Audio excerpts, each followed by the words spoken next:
Assalamualaikum warahmatullahi wabarakatuh. Alhamdulillahirabbil alamin.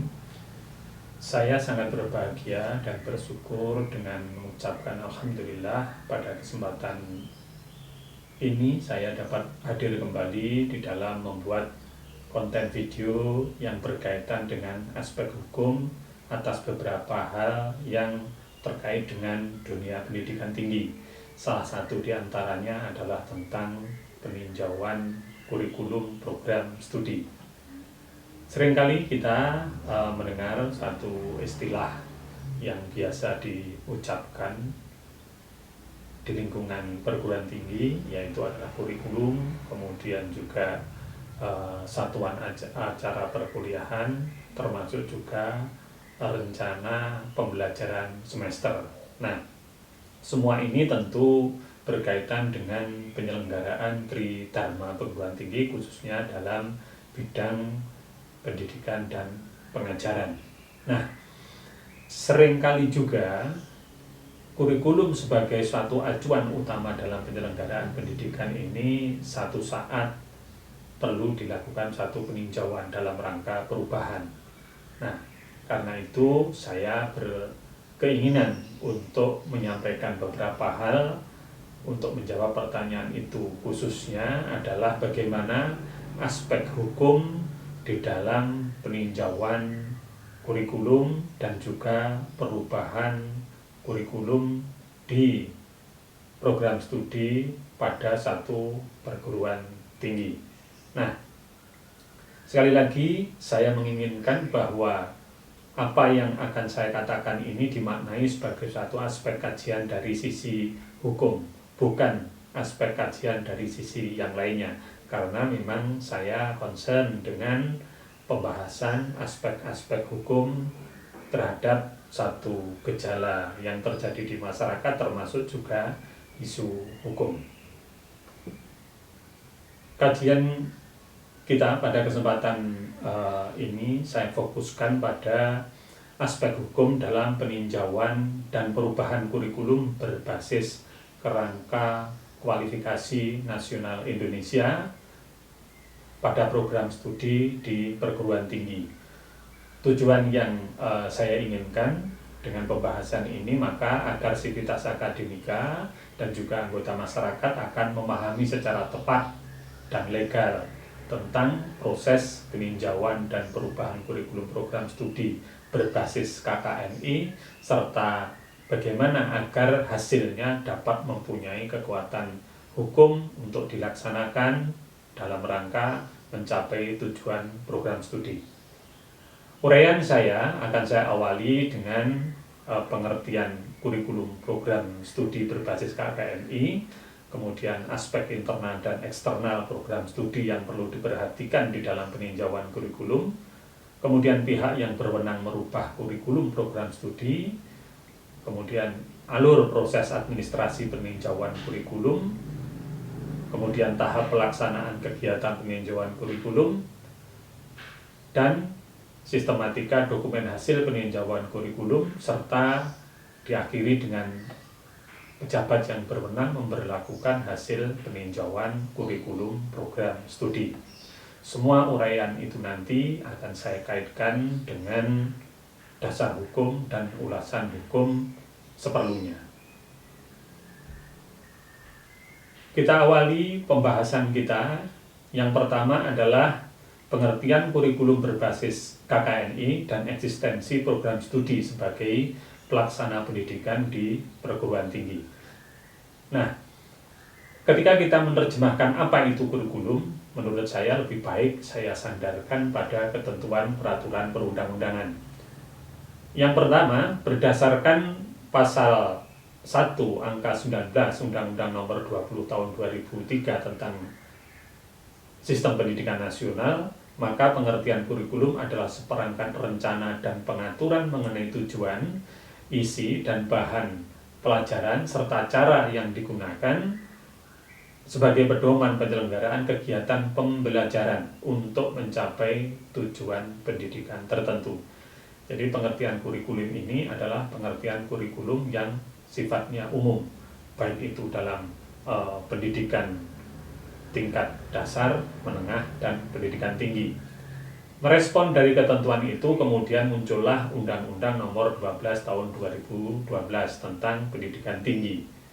Dalam undang-undang tersebut diatur secara tegas dalam pasal 35 bahwa pengertian kurikulum pendidikan tinggi adalah seperangkat rencana dan pengaturan mengenai tujuan, isi, dan bahan ajar serta cara yang digunakan sebagai pedoman penyelenggaraan kegiatan pembelajaran untuk mencapai tujuan pendidikan tinggi. Jadi bedanya kalau awal tadi adalah tujuan pendidikan, yang pendidikan tinggi itu difokuskan pada pendidikan tinggi. Pengertian yang diatur di dalam Undang-Undang Pendidikan Tinggi tadi kemudian diulangi persis di dalam pasal 1 angka 5 Permendikbud nomor 3 tahun 2020 tentang Standar Nasional Pendidikan Tinggi. Nah, kemudian kalau berkaitan dengan kurikulum pendidikan tinggi ini, sekarang ngetren tentang KKNI, yaitu Kerangka Kualifikasi Nasional Indonesia. Nah, apa itu sebenarnya Kerangka Kualifikasi Nasional Indonesia dalam kaitannya dengan pendidikan tinggi? Maka saya akan merujuk satu ketentuan, yaitu pasal 1 angka 1 Peraturan Presiden nomor 8 tahun 2012 tentang Kerangka Kualifikasi Nasional Indonesia. Di sana diartikan bahwa pengertian dari Kerangka Kualifikasi Nasional Indonesia yang selanjutnya disingkat KKNI adalah kerangka penjenjangan kualifikasi kompetensi yang dapat menyandingkan, menyetarakan, dan mengintegrasikan antara bidang pendidikan dan bidang pelatihan kerja serta pengalaman kerja dalam rangka pemberian pengakuan kompetensi kerja sesuai dengan struktur pekerjaan di berbagai sektor.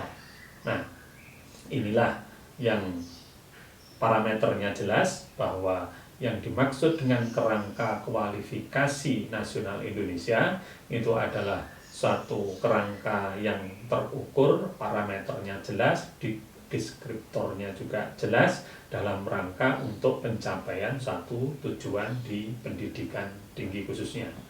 Nah, pembentukan KKNI merupakan satu amanat dari Undang-Undang Nomor 12 Tahun 2012 tentang Pendidikan Tinggi, sehingga eksesnya secara hukum penyelenggaraan pendidikan tinggi wajib mengacu pada KKNI, termasuk di dalam bidang kurikulum. Baiklah, kita lanjutkan. Dari ketentuan itu kemudian Kemendikbud segera merespon produk hukum tersebut dengan memberlakukan KKNI di pendidikan tinggi, sehingga wajib untuk ditindaklanjuti oleh setiap perguruan tinggi, yaitu berdasarkan ketentuan Peraturan Menteri Pendidikan dan Kebudayaan Nomor 73 Tahun 2013 tentang penerapan KKNI bidang pendidikan tinggi. Dari situ maka kita bisa paham bahwa mengapa KKNI itu diterapkan di perguruan tinggi, ya karena memang sudah diberlakukan oleh Menteri. Dengan demikian maka saya membuat satu istilah kurikulum yang dilaksanakan atau ditinjau dalam konteks ini adalah kurikulum program studi berbasis KKNI.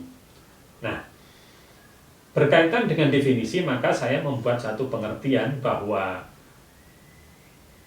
pengertian kurikulum perguruan tinggi pada program studi berbasis KKNI adalah sebuah rancangan penyelenggaraan bidang pendidikan yang dibuat oleh program studi dan diberlakukan oleh pimpinan perguruan tinggi yang di dalamnya memuat 4 unsur. 1. Capaian pembelajaran, yaitu merupakan kemampuan yang diperoleh melalui internalisasi pengetahuan, sikap, keterampilan, kompetensi, dan akumulasi pengalaman kerja yang mengacu pada standar kompetensi lulusan pendidikan tinggi. Ini jelas diatur di dalam pasal 3 ayat 5 dan 6 Permendikbud nomor 73 tahun 2013. Kemudian yang dimuat di dalamnya itu dua, adalah bahan kajian atau materi, yaitu berupa semua bahan yang dapat digunakan untuk mencapai satu tujuan pembelajaran. Kemudian unsur yang ketiga adalah proses pembelajaran yang di dalamnya mencakup tentang pendekatan, kemudian metode, dan teknik pembelajaran yang bisa digunakan dalam mencapai tujuan pembelajaran. Sedangkan isi yang terakhir di dalam kurikulum program studi adalah penilaian atas proses dan hasil pembelajaran. Dari deretan ketentuan hukum itu, maka pada saat ini ada suatu konsekuensi. Konsekuensi apa yang mesti dilakukan oleh perguruan tinggi, yaitu adalah pembuktian secara formal terhadap pemenuhan tuntutan kurikulum berbasis KKNI tadi. Maka setiap perguruan tinggi diwajibkan untuk menerbitkan surat keterangan pendamping ijazah yang menjelaskan kualifikasi lulusan sesuai dengan KKNI bidang pendidikan tinggi. Ini diatur secara tegas di dalam pasal 10 ayat 2 huruf B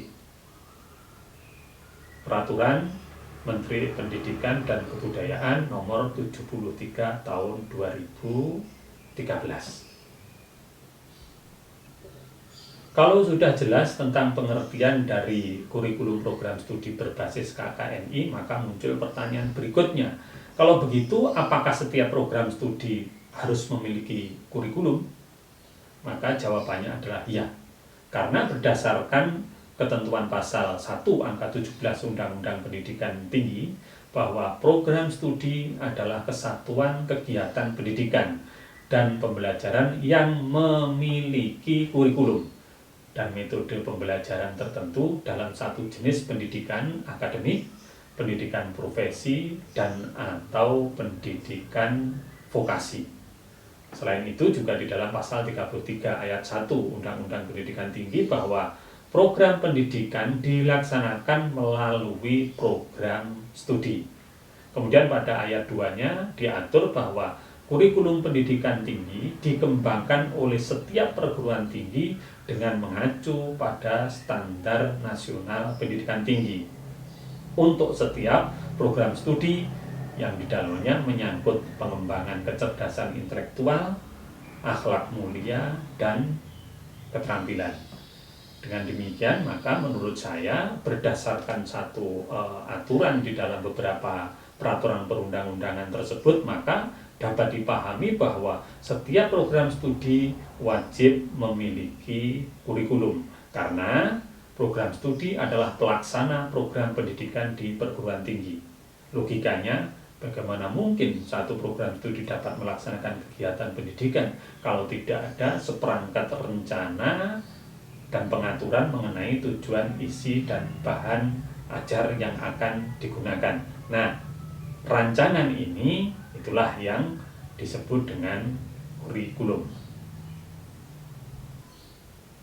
Pertanyaan berikutnya yang harus kita jawab dari aspek hukum adalah siapa yang menyusun kurikulum program studi. Nah, berdasarkan satu ketentuan jelas bahwa penyusunan kurikulum dilakukan oleh program studi. Dasar hukumnya adalah pasal 10 ayat 4 huruf A dan B Permendikbud nomor 73 tahun 2013 tentang penerapan kerangka kualifikasi nasional Indonesia bidang pendidikan, bahwa setiap program studi wajib menyusun kurikulum, melaksanakan dan mengevaluasi pelaksanaan kurikulum mengacu pada KKNI bidang pendidikan tinggi sesuai dengan kebijakan, regulasi, dan panduan tentang penyusunan kurikulum program studi yang ditetapkan kementerian, yang isinya berupa deskripsi capaian pembelajaran minimal yang mengacu pada KKNI bidang pendidikan tinggi sesuai dengan jenjang. Jadi inilah dasar hukum yang melandasi bahwa setiap program studi wajib memiliki kurikulum, kemudian juga wajib melakukan satu peninjauan kurikulum. Dengan demikian jelas, mestinya tidak ada lagi perdebatan bahwa pihak mana yang menyusun dan meninjau suatu kurikulum, yaitu adalah program studi yang menyelenggarakan kegiatan pendidikan dalam bidang ilmu tertentu.